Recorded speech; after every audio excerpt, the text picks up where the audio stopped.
In this video, I'm going to walk you through the materials prep for lesson 11 of unit 7.1 from OpenSciEd. Okay, this is a really like putting the pieces together, building understandings, consensus discussions, you name it. We're like figuring out the anchoring phenomenon in this lesson. So there's a few handouts and you're going to have a few posters that you need to revisit. Let me walk you through some of the handouts. This is going to be a reading, a summary of some historical investigations and discoveries into the particle nature of matter.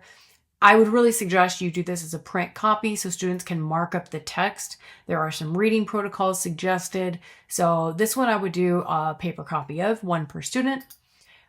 This is something they'll need to reference at some point, some common gases from lesson 5. You could just project this on the screen or reference it in their notebook if you might have had it already printed out from lesson 10 and lesson 5. Science notebook, of course. Representing Dalton's atoms in different molecules of water. This one is the one that I'm not sure I would totally do. So watch my other video. It's really to build towards how we represent models of atoms and molecules.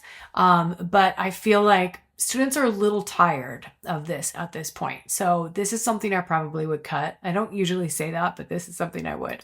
And then a copy of the molecular models of different substances. This one could be digital. This is going to be needed to be in color. So I would probably project this on the screen and maybe put it on an LMS if you want students to look at it. Or I would print a color copy and put it in a sleeve protector, one of those, sleeve protectors, and then use it from class to class. The color is going to be important on this one. Okay, the last thing is a constructed explanation. Now this one, they're going to write a little explanation and they're going to draw a model. Absolutely can be done on regular paper if you want, but this is something I would probably print out.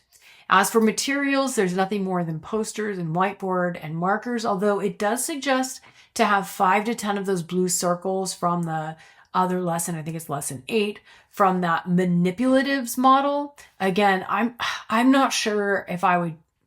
You got to figure out where your students are. If they're really sick of this stuff by now, I would fly through this a little bit faster. But really what you're trying to get at is that these circles break apart.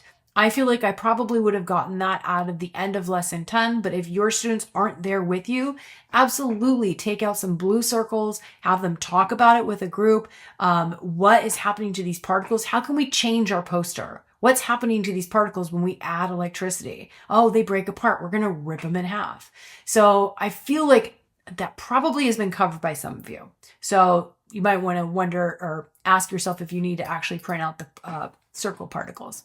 Okay, here are the 2 posters. We already have referenced them throughout many lessons. You're going to reference them again, so have them available. And that's it. Easy prep for this lesson. All right, good luck with lesson 11.